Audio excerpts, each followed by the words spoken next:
Hi everybody, it's Congresswoman Sarah Elfreth, and I'm here to start a new series called Sarah Explains It All, where I'm going to attempt to break down recent events, the news coming out of the White House, current law, and what Congress is doing about it, and what I'm doing about it here in the 3rd Congressional District.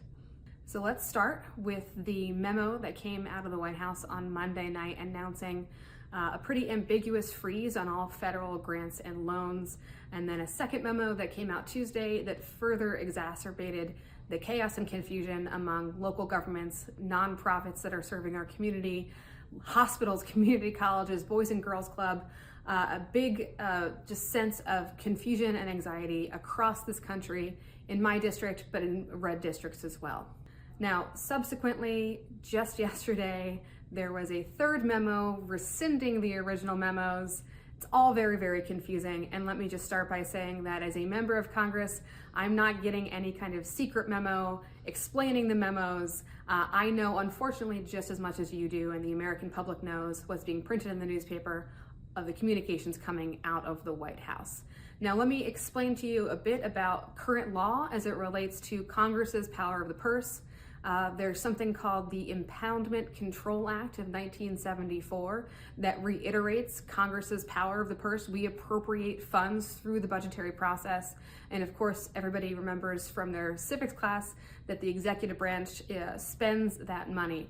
Now, in 1974, President Nixon decided to hold up money that Congress had already appropriated for certain situations, and so Congress passed this bill in 1974. It has further been upheld by the GAO just as recently as when the President Trump was first in office, when he tried to withhold congressionally allocated funds to fight the war in Ukraine.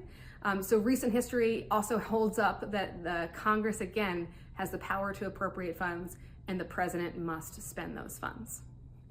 Now, while Democrats in Congress are reiterating the importance of that Impoundment Control Act of 1974, I am incredibly grateful to the number of attorneys general across this country, including Maryland's Attorney General Anthony Brown, for challenging this, what we believe is unconstitutional funding freeze, in court.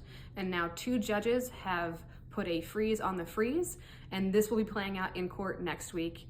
But this is the perfect example of checks and balances within our system coming into play. Like many of you, I am holding out hope that my colleagues in Congress, and again, the Republicans hold a majority in the Senate and the House, but I am hoping that they come to their senses and communicate to the President that it is Congress that has that power of the purse. I'm holding out hope that my Republican colleagues are going to do that, but absent that, Democrats are going to continue to work to lift up the stories we're hearing in our communities. I've heard from dozens and dozens of county executives, local mayors, presidents of hospitals, and nonprofits across this district just in the last 3 days alone, uncertain about whether they're going to be able to provide those, in some cases, life-saving services to our community. We're talking about after-school programs. We're talking about cancer research and trials.